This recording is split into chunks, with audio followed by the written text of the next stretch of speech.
Every Ramadan, I raise money for boreholes in the Gambia. Why? Because the Prophet ﷺ said a drink of water is the best charity.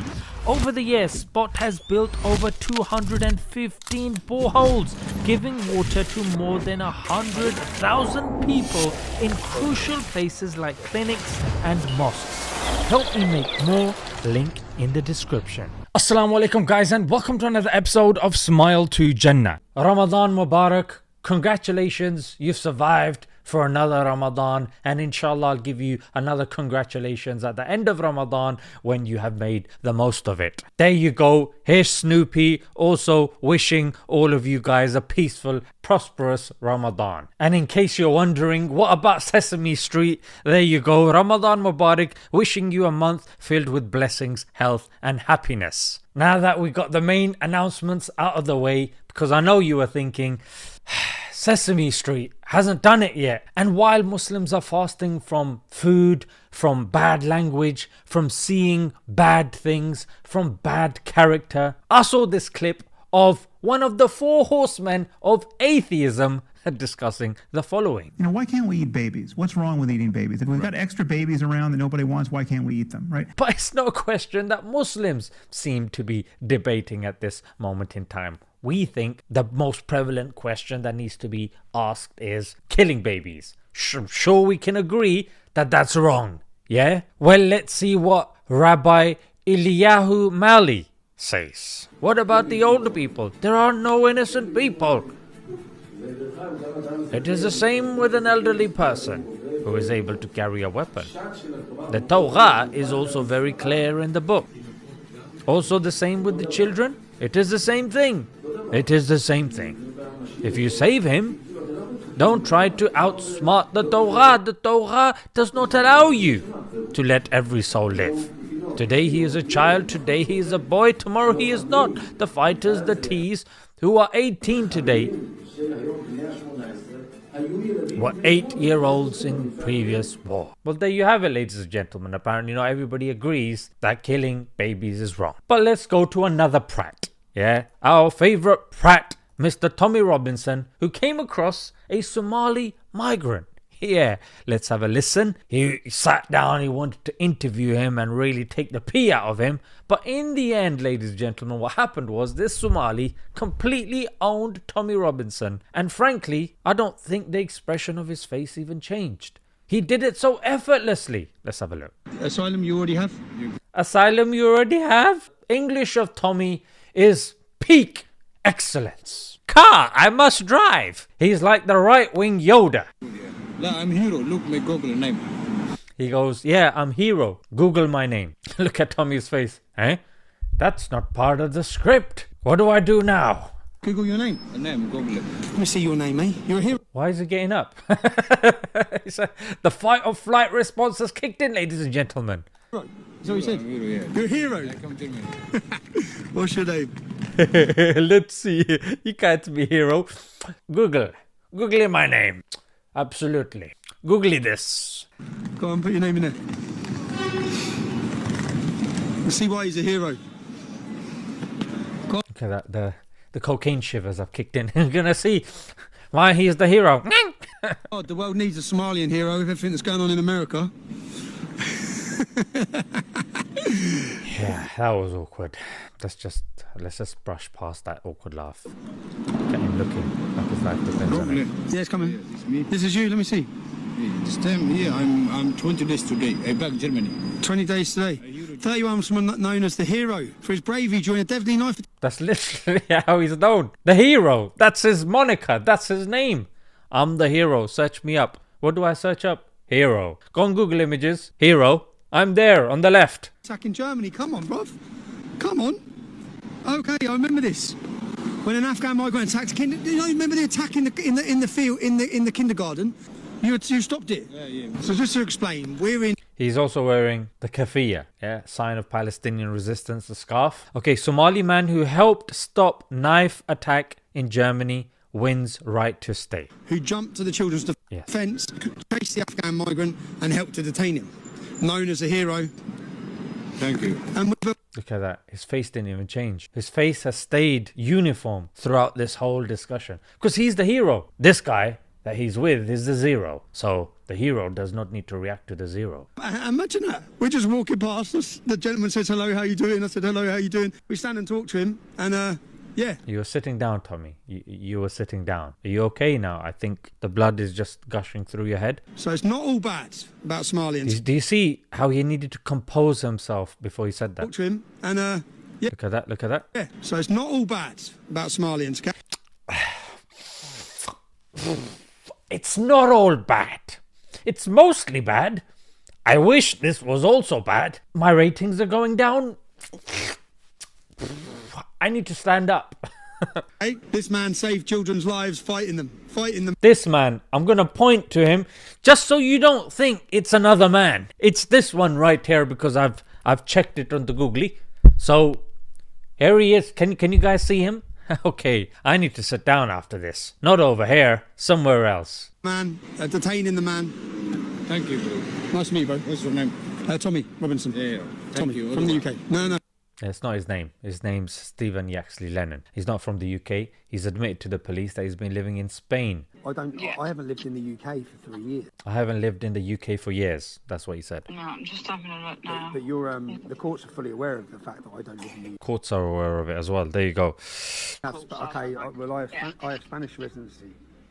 He's got Spanish residency. He's in sunny Spain. Right. Look at that. He's like, it's live streaming. I can't lie now because I'm speaking to the Popo. I don't live in But you provide us proof with that, so then we can... I can send you a copy of my Spanish residency if you want, yeah. Oh, he's got the Spanish residency. It's all official, mate. Unlike America, where he tried to get in and then got detained and sent back. This was a while back, not now under Trump. Is Israel setting sights on Turkey next? Ex-PM of Israel claims Ankara is trying to build a hostile Sunni axis against Tel Aviv, including Pakistan.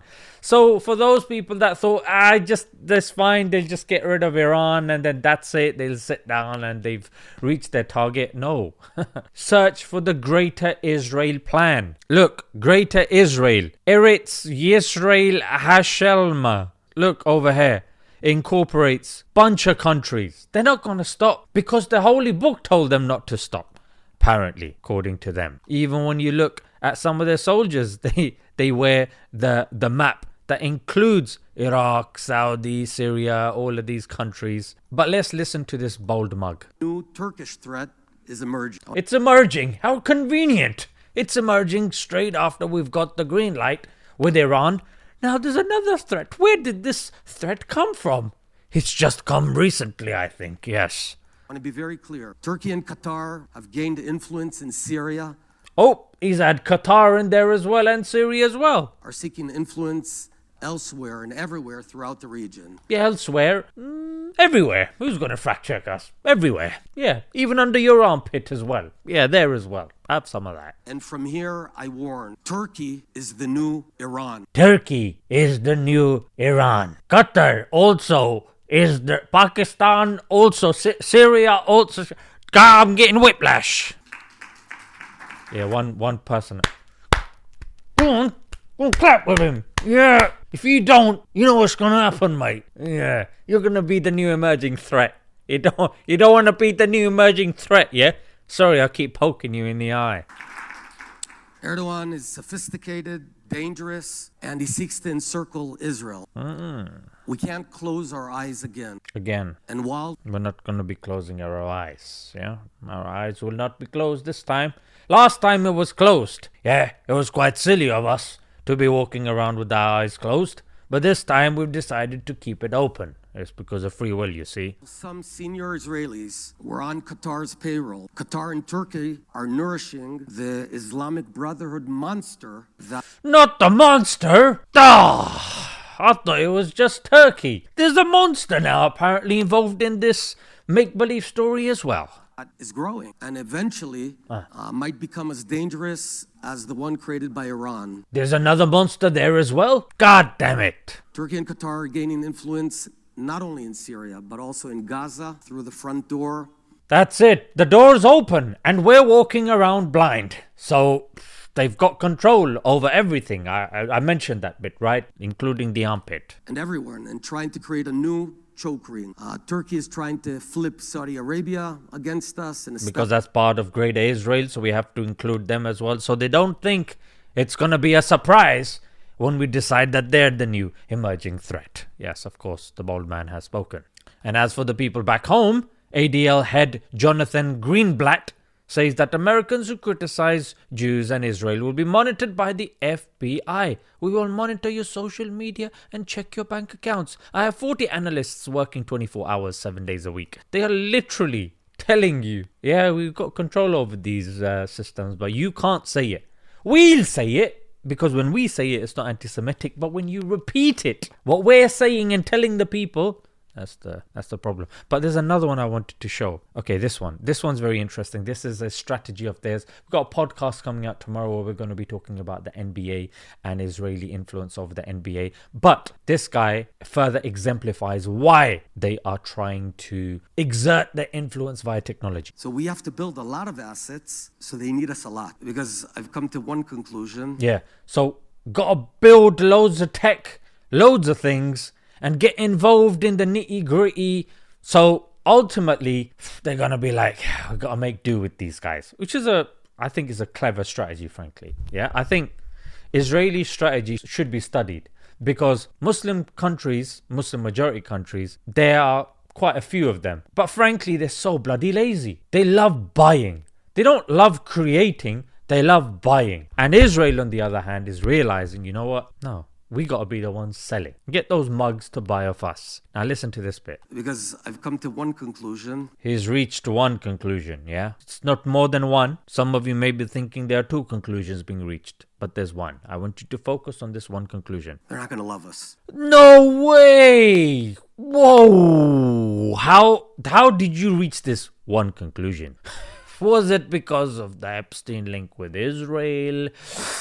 Is it because of the genocide with 72,000 people have been completely wiped out? Is it because the fact that you guys are a pedo haven for the Americans when they're convicted over there so they can run over there? Let's have a look at that. Israel becoming safe haven for pedos with laws that allow any Jews to legally return. Many accused Jewish pedos in US flee to Israel.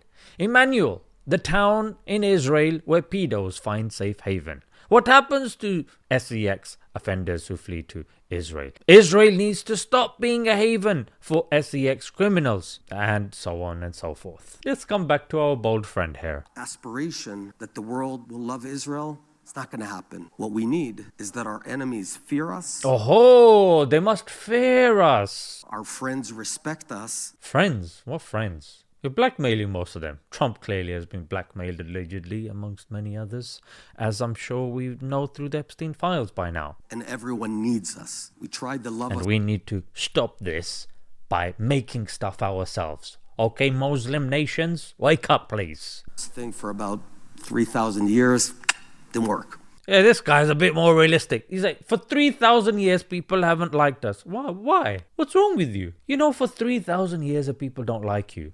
And you're still blaming others. Isn't that concerning? Shouldn't that finger that's pointing at others realize that, you know what, there are three pointing back at us for 3,000 years? Maybe we're the problem. Maybe we need to fix ourselves. Nope. No. We need to make them fear us. That's what we're going to do, mate. Well, ladies and gentlemen, Ramadan Mubarak. I thought I'd share some of these interesting videos with you guys. Hope you remember Snoopy said Ramadan Mubarak as well as Sesame Street. And yeah, let's leave it there, ladies and gentlemen. Stay locked and loaded on this channel. Tomorrow, inshallah, I'll be dropping the podcast. Is tomorrow Friday? Jummah? Yes, of course. So don't miss that. Until next time. Assalamu alaikum.